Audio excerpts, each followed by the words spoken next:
Today we'll be replacing a thermostat.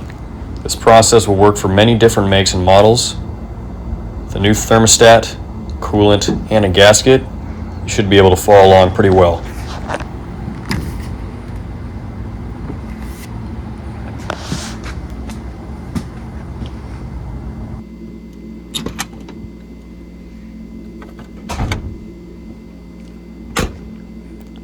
First, find your radiator cap and feel the top.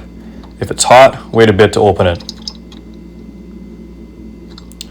Then, locate where your thermostat is. On this truck, it's behind the radiator fan. Go get yourself a large container and a piece of cardboard for the coolant. Also some to dispose of the new coolant. Then, locate your radiator drain. On this one, all you have to do is twist counterclockwise and pull it out.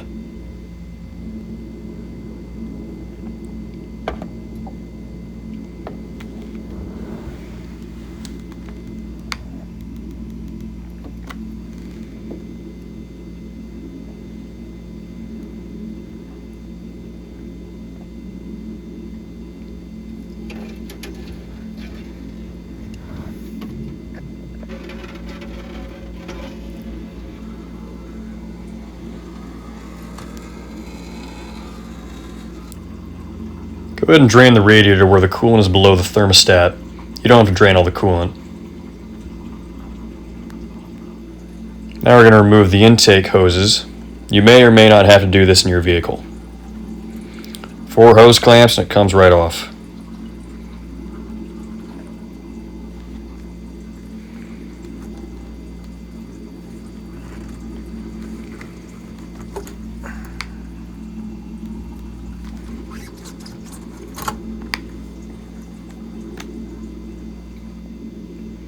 Next, we're going to remove the upper radiator hose.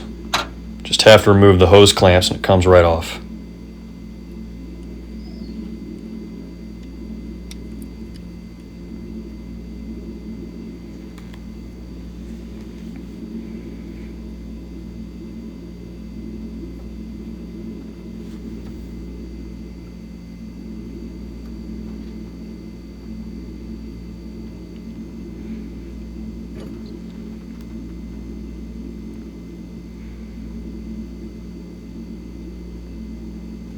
If you take a towel or a rag, you can sop up some of the remaining coolant. Won't get all of it, but it will get some.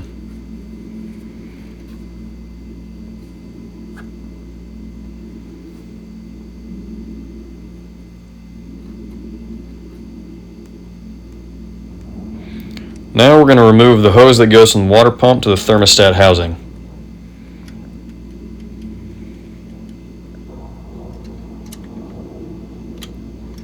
Now we're going to remove the 2 bolts for the housing, and I can only get a box and a wrench in here. And you may be able to fit a ratcheting wrench in there too.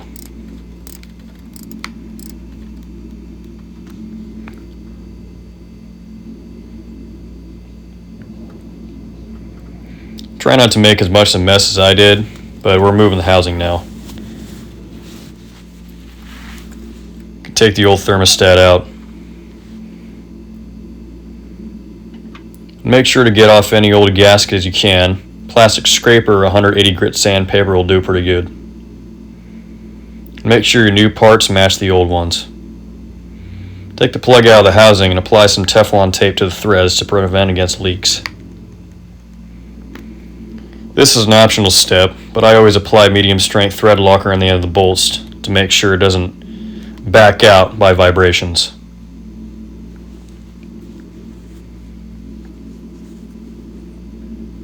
Next, you can line all your gaskets, thermostats, and bolts into place.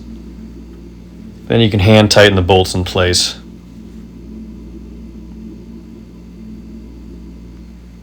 And then tighten with the box end of a wrench. These bolts can be torqued anywhere from 12 to 18 foot-pounds. However, the wrench will do since I cannot fit a torque wrench in there.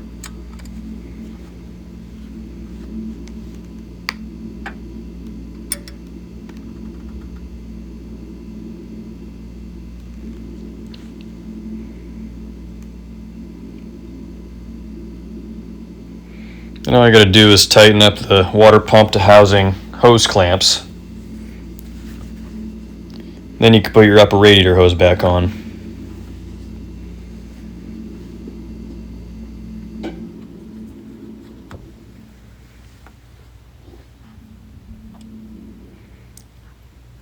Tighten the clamps back up, but make sure you don't over tighten them. Put your intake hoses on. I use a spill-proof funnel, but you don't have to. Just makes it easier to bleed the cooling system.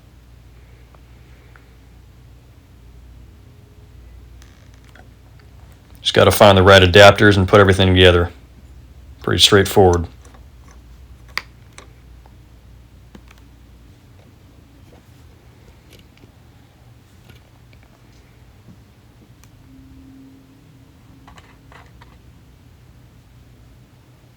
Go ahead and fill the funnel up and keep filling until the bubbles stop.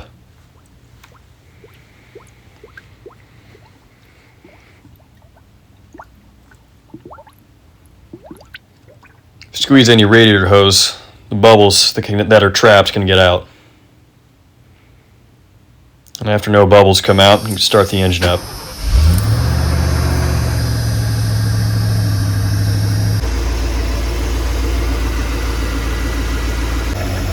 While the engine's running, make sure to check for leaks. When all the bubbles stop, kill the engine. You can plug and put the funnel away. Make sure to dispose the coolant.